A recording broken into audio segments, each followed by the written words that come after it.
Olá pessoal, tudo bem? Sejam bem-vindos a mais uma aula do nosso treinamento em técnicas de invasão, onde nós vamos aprender mais a respeito dos comandos básicos do Linux, tá? Especificamente para as técnicas de invasão. Mas primeiro, você viu na aula passada que vimos alguns comandos interessantes, alguns comandos bem básicos, tá? Como listar diretório, como entrar no diretório, como sair ou voltar para o diretório. Nós entendemos como é identificado o usuário naquele diretório, certo? Onde é que diretório, em qual diretório nós estamos, certo? E qual usuário que está logado, ok? E agora nós vamos entender mais sobre a estrutura de diretórios do Linux. Ah, mas para que isso é importante? É extremamente importante. Se você não souber como é que funciona a estrutura de diretório do Linux, você não vai saber onde encontrar, aquele serviço vulnerável. Por exemplo, o serviço do Apache, do HTTP, a página da web, fica onde dentro do Linux? Entende? Então, é necessário que você entenda a estrutura de diretórios do Linux, ok? Como é que funciona a estrutura de diretório do Linux? O Linux, ele, como você sabe, tudo nele é um arquivo. Não é simplesmente só um diretório. Um diretório é um arquivo. O programa é um arquivo, certo? Ele é formado por um conjunto de arquivos que formam diretrizes necessárias para que o sistema funcione, ok? A estrutura de diretório do Linux, ele começa com uma barra, certo? Que é a barra raiz, que é o diretório raiz, e se subdivide em várias outras, tá? Por exemplo, barra var, barra boot, ou seja, se o diretório raiz é o barra, o próximo que vier vai estar abaixo do barra, que é a cadeia hierárquica, certo? Então, por exemplo, barra dev significa que deve estar contido dentro do diretório raiz, padrão. É como se fosse o C2 pontos do Windows, tá? E assim sucessivamente. Por exemplo, temos aqui esse barra man aqui, tá vendo? Então temos aqui, ó, barra diretório raiz, que temos aqui o barra usr e temos o barra man. Então man vai estar abaixo de usr, que vai estar abaixo de barra, certo? E assim sucessivamente, beleza? Então, para que serve cada diretório desse, tá? O diretório raiz é onde todos os arquivos e diretórios dos sistemas Linux, são instalados no computador, partem de uma única origem, ou seja, esse diretório raiz. Então, mesmo que sejam armazenados em outros dispositivos físicos, é a partir do diretório raiz, representado por essa barra que você está vendo, que nós podemos acessá-lo, vale lembrar que o único usuário do sistema capaz de criar ou mover arquivos do diretório raiz é o usuário root, certo? Ou usuário raiz, tá? Ele é o administrador, ele é o usuário administrador, como comentamos na última aula, certo? Então, isso evita que usuários comuns cometam erros e acabem comprometendo a integridade do sistema de arquivos. Então, pessoal, é de extrema importância que você tenha em mente que o diretório raiz, que é o barra, só pode ser alterado, modificado ou qualquer alteração que seja feita nele só pode ser realizado pelo usuário raiz ou usuário administrador, certo? Você pode colocar outros usuários como administrador? Sim, pode, mas normalmente o usuário administrador é o root, ok? Barra bin, que são os binários executáveis. No diretório barra bin estão localizados os binários executáveis que podem ser utilizados por qualquer usuário do sistema. Tá? São comandos essenciais usados para trabalhar com arquivos de textos e alguns recursos básicos de rede, tá? Como o CP, MV, ping, grep, etc. Ok? Temos também binários do sistema, ou seja, barra sbin, que, assim como o bin, o barra bin, este diretório armazena executáveis, mas com um diferencial. São aplicativos utilizados por administradores de sistema com o propósito de realizar funções de manutenção e outras tarefas semelhantes. Entre os comandos disponíveis estão o ifconfig ou ifconfig, tá? Que serve para configurar e controlar as interfaces de rede TCP e IP. Temos também o fdisk, que permite particionar discos, por exemplo, tá? Temos aí programas diversos que está lá em barra usr, tá? Se você não encontrar um comando no diretório barra bin ou barra sbin, ele certamente está aqui. O USR reúne executáveis, bibliotecas e até documentação, até softwares usados pelos usuários ou administradores do sistema. Além disso, sempre que você compilar e instalar um programa a partir do código-fonte, ele será instalado neste diretório, tá? Essa parte teórica, pessoal, é interessante você aprender, né, e saber como funciona, para que lá na frente você não tenha dúvidas de onde encontrar algum diretório, algum arquivo, tá certo? Configurações do sistema, /etc.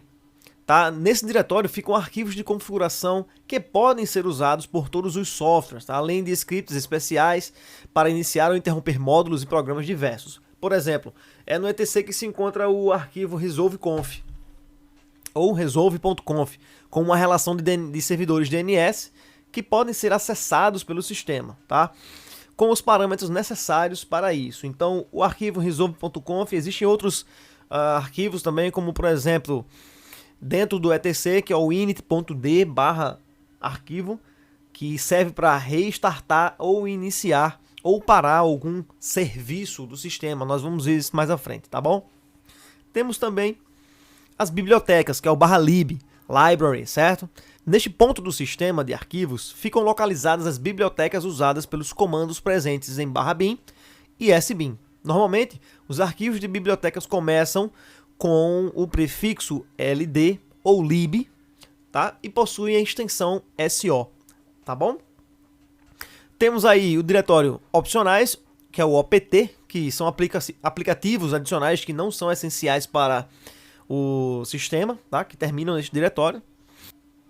Arquivos pessoais, que é o /home. No diretório /home ficam os arquivos pessoais, como documentos e fotografias, sempre dentro da pasta que levam o nome de cada usuário. Vale notar que o diretório pessoal do administrador não fica no mesmo local, e sim em /root, ok? Temos também o diretório de inicialização, que é o /boot, certo? Que são arquivos relacionados à inicialização do sistema, ou seja, o processo de boot do Linux, quando o computador é ligado, fica lá em /boot, tranquilo? E também tem um programinha chamado Grub, que é responsável por controlar o registro de inicialização da máquina, certo? Ou seja, quando ele vai iniciar a máquina que dá o boot, ele automaticamente, o Grub é instalado durante a instalação do sistema, certo? E a partir do momento que o Grub é instalado, ele é alocado na MBR ou na Master BIOS Record, tá? E nesse momento ele controla todo o sistema de inicialização, ok? Temos aí o diretório de serviços, que é o /srv, que são dados de servidores e serviços em execução no computador que ficam armazenados dentro desse diretório. Temos arquivos variáveis, tá? Que está dentro do diretório /var. Então, todo arquivo que aumenta de tamanho ao longo do tempo está no diretório de arquivos variáveis. Um bom exemplo são os logs do sistema, ou seja, registros em forma de texto de atividades realizadas no Linux, como os logins feitos ao longo dos meses.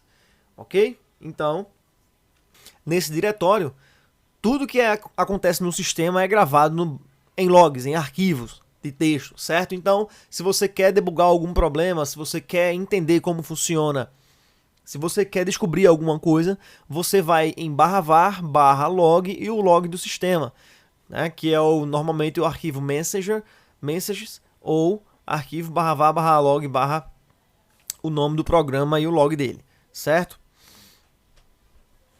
Temos aí volumes e mídias, que é o /mnt e o /media, certo? Para acessar os arquivos de um CD, pendrive ou discos rígidos presente em outra máquina da rede, é necessário montar esse conteúdo no sistema de arquivos local. Isso é, torná-lo acessível como se fosse apenas mais um diretório do sistema. Em /media, ficam montadas todas as mídias removíveis, como dispositivos USB e DVDs de dados, tá? Já o diretório MNT fica reservado aos administradores que precisam montar temporariamente um sistema de arquivos externo, ok? Arquivos de dispositivos, ou /dev. No Linux, tudo é apresentado de forma de arquivos. Ao plugar um pendrive no computador, por exemplo, um arquivo será criado dentro do diretório /dev e ele servirá como interface para acessar ou gerenciar o drive USB. Nesse diretório, você encontra caminhos semelhantes para acessar terminais e qualquer dispositivo conectado ao computador, como o mouse e até modems, tá? Temos também aí processos do sistema, tá? Que é o /proc. Lembra da história de que tudo funciona como um arquivo no Linux? Pois o /proc é a prova disso. Nesse diretório são encontrados arquivos que revelam informações sobre os recursos e processos em execução no sistema. Um exemplo, para saber há quanto tempo o Linux está sendo executado, usado desde a última vez em que foi iniciado, basta ler o arquivo /proc/uptime. Ok? Fica essa dica para você aí. Arquivos temporários, que é o /temp. Arquivos e diretórios criados temporariamente, tanto pelo sistema quanto pelos usuários, devem ficar nesse diretório. Boa parte deles é apagada sempre que o computador é reiniciado. Ok? Beleza? Então vamos lá. Vamos à nossa aula prática. Beleza? Deixa eu logar aqui como root. E eu vou mostrar aqui para vocês, dar um clear.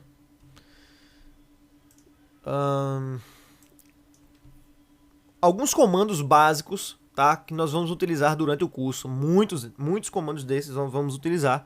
E muitos outros você vai aprender ao longo do curso, tá bom? Eu sugiro que você já vá se habituando, tá, a esses comandos para que você não fique, né, com problemas para acompanhar. Ok? Vamos lá. A estrutura de diretórios do /home ls ele mostra todos os diretórios, aqueles diretórios que nós vimos anteriormente. Existem alguns comandos que implementam aquele comando que você está colocando. Ou seja, opções extras que fazem algum tipo de ação extra. Tá? Vamos lá. O comando ls ele vai listar. Se nós colocarmos o "-h" aqui e der um enter, ele vai mostrar algumas opções apenas, certo? Dentro desse diretório.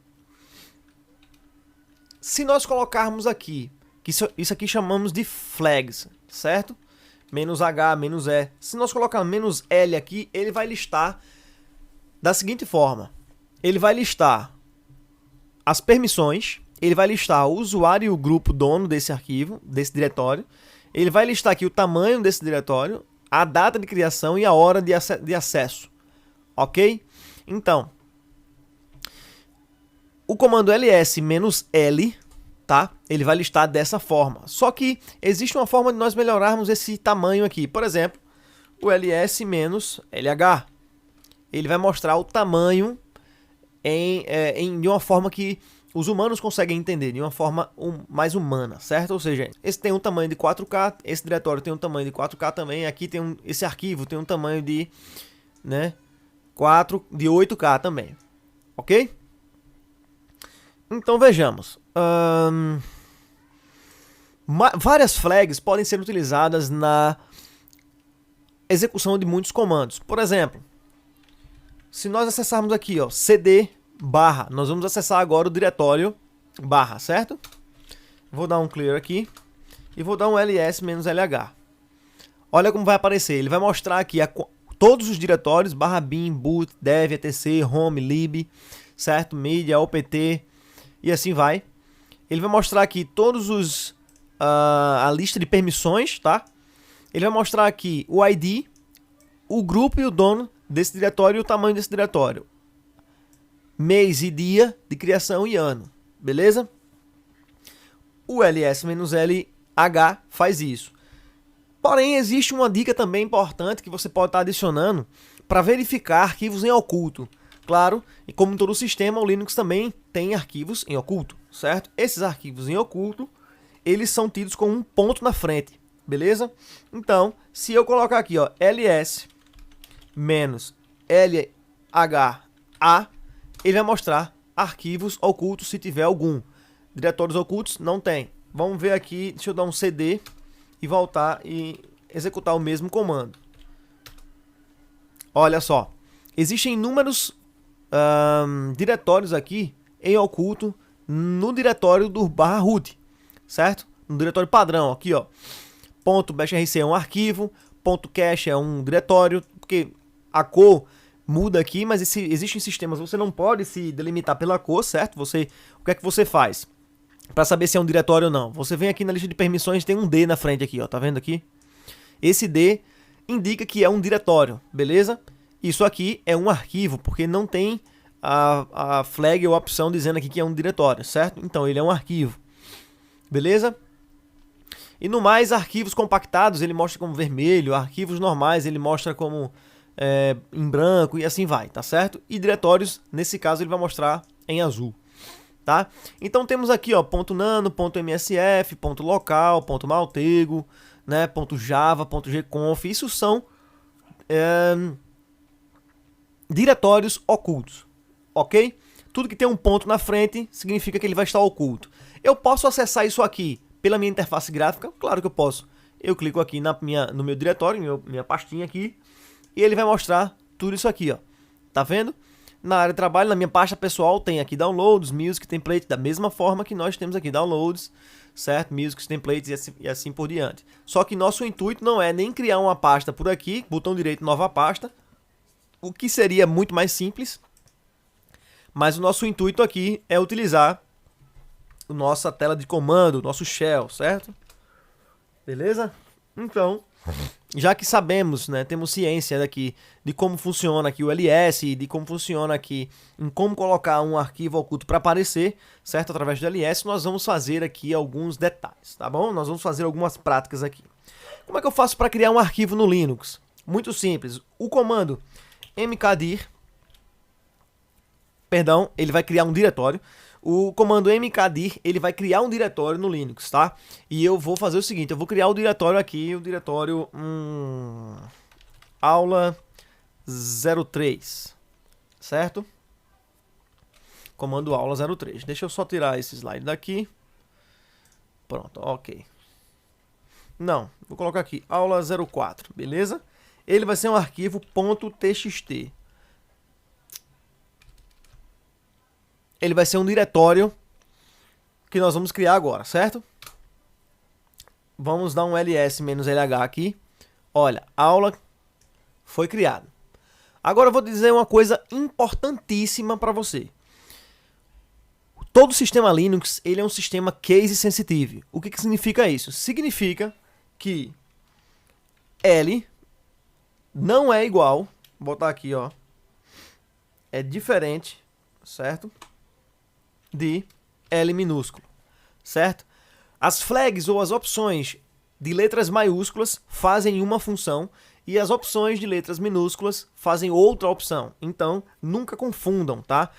Se eu colocar aqui ls menos L maiúsculo é uma função e ls menos L minúsculo é outra função, beleza? Então, cuidado para não confundir isso, beleza? Nós criamos o diretório ls-lh, criamos o diretório aula. Dentro do diretório aula, nós vamos acessá-lo e criar um arquivo através de um comando de edição de texto, certo? Esse comando de edição de texto você também vai ter que usar bastante para que possamos utilizar nas nossas aulas mais à frente, ok? Então, comandos de manipulação de arquivos, manipulação de texto serão muito usados, tá? Qual será? Vamos lá, cd aula 4 e vou criar aqui com o vim. Existe o vim, existe o vi e existe o nano, certo? O vi, que é um antecessor do vim, certo? Ele é um manipulador de arquivos, certo? Você pode criar arquivos com esse programa, tá? Simplesmente passando um comando e o nome desse comando. Por exemplo, aula 01.txt, que está dentro do diretório aula 04. Ele vai abrir aqui, certo? Novo arquivo, ó, tá vendo aqui? Novo arquivo. Eu passei já o nome dele, ok? Para editar, eu vou apertar a tecla I. Ele aparece aqui, ó, inserção, tá vendo? E eu vou colocar aqui, ó, edição, certo? De texto no Linux, ok? Perfeito. Para eu salvar, eu aperto ESC, ele sai as letras aqui de baixo, certo? 2 pontos, W para gravar e Q para sair, ok? Perfeito. Eu acabei de criar um arquivo ls-lh chamado aula01.txt dentro do diretório aula04. Perfeito? Ah, eu tenho outro... Eu gosto de usar um outro programa. Qual é o programa que você gosta de usar? Por exemplo, Nano. O Nano também é um editor de texto que funciona da mesma forma, apenas com alguns comandos diferentes. Por exemplo, o Nano passa o nome do arquivo e a sua extensão, dá um Enter, ele vai mostrar aqui, ó, já pronto para execução e edição, certo? Aqui embaixo você tem alguns parâmetros extras, beleza? Para sair desse arquivo, basta você dar um Ctrl X, ele sai do seu arquivo, beleza? E você pode estar verificando isso aí. Ao longo do curso nós vamos utilizar bastante esses comandos, né, esses programas para poder editar os scripts que vamos fazer, beleza? Existem outros comandos, por exemplo, em manipulação de arquivo, que você pode ver o que está escrito dentro desse arquivo sem precisar editar. Por exemplo, o comando cat, passa aqui o nome do arquivo, ele vai mostrar em tela, ele vai imprimir na tela o que é que tem dentro do nosso arquivo, ó. Tá vendo? Deu um cat, nome do arquivo, ele vai mostrar o conteúdo. Muito bem. Existe também um comando que serve para manipular arquivos quanto diretórios. Por exemplo, eu quero copiar esse arquivo para um outro nome. Por exemplo, eu quero dar um cp aqui, né? O comando é o cp. Vou pegar o nome do arquivo, vou copiar ele e vou fazer aqui aula 01. Vou criar um backup, .bkp. Pronto, eu acabei de copiar ele e criei um backup do meu arquivo. Aí eu venho aqui e altero ele. Preste atenção que nós vamos utilizar bastante isso aqui, certo? Porque nós vamos editar alguns arquivos e, por segurança, nós vamos, né, fazer um backup do arquivo original para não perder, beleza? Existe também um outro comando que serve para renomear, tá bom? O renomear não é rem, tá? Mas para renomear é mv. mv, na realidade, é um comando chamado move, certo? Esse comando serve para você mover esse arquivo para algum outro lugar, algum outro diretório, certo? Por exemplo, o arquivo aula 1, eu quero mover para o /root, certo? Eu posso, se eu der um Enter agora, ele vai mover esse arquivo para o /root, tá bom? Dá um Enter agora, vou dar um ls aqui, ele já não vai estar mais aqui. Agora, se eu der um ls /root, né, você vai ver que o arquivo aula01 está aqui. Ah, mas eu quero trazer ele de volta. Simples, mv /root aula01txt e eu vou colocar apenas um ponto. O ponto, nesse caso aqui, significa que eu vou movê-lo para o diretório atual que eu estou. Dá um Enter aqui e você vai ver que a aula01 veio para cá, certo? Eu apenas coloquei um ponto. Ah, Elton, mas você disse que o ponto era para arquivos ocultos. Exatamente. Todo arquivo que tiver um ponto na frente, ele estará oculto, certo? Mas nesse caso de manipulação de diretório e arquivo, eu apenas coloquei para que ele viesse para o diretório atual que eu tenho, que eu estava, certo? E se eu quiser renomear, como é que eu faço? Simples. mv, nome do arquivo, espaço, nome para qual eu quero colocar. Aula 4, txt. .pdf.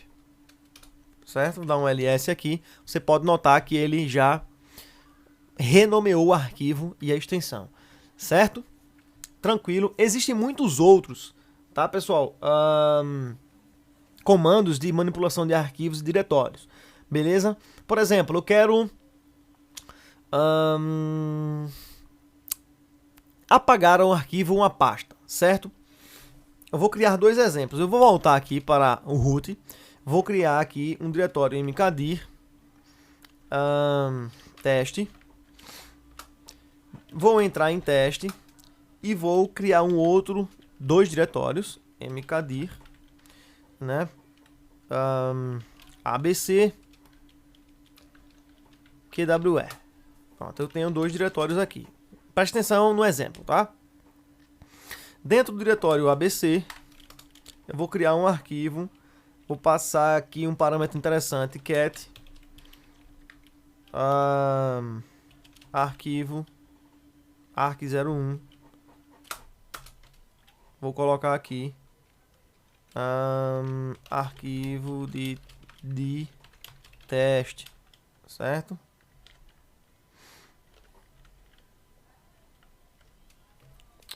Vamos lá.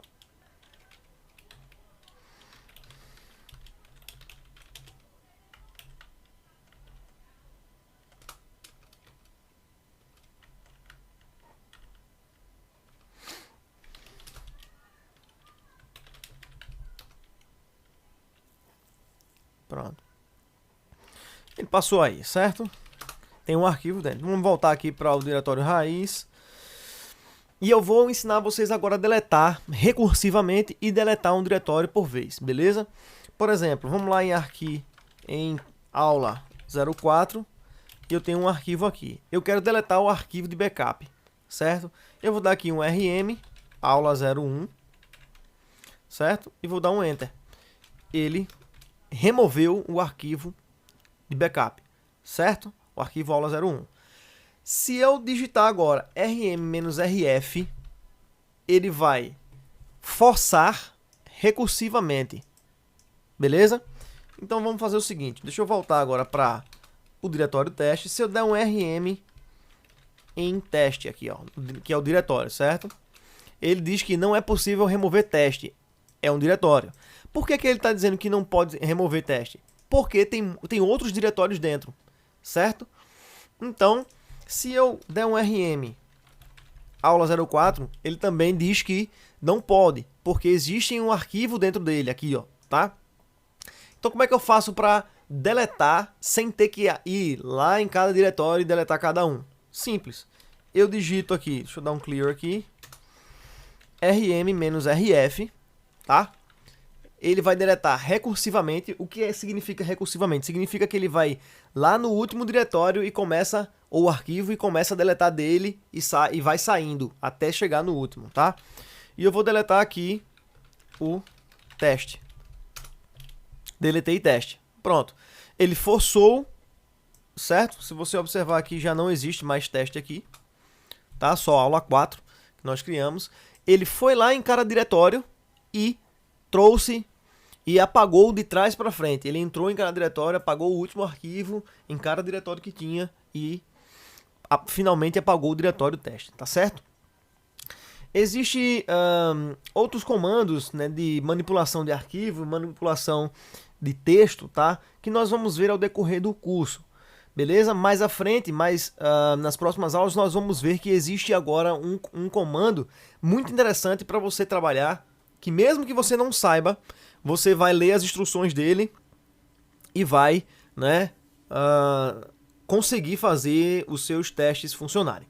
Ok, pessoal? Mais à frente eu vou mostrar mais comandos para vocês de manipulação de arquivo, permissão, tá bom? Para que nosso treinamento se torne mais completo. Ok, pessoal? Então, eu espero então que vocês tenham gostado da nossa aula.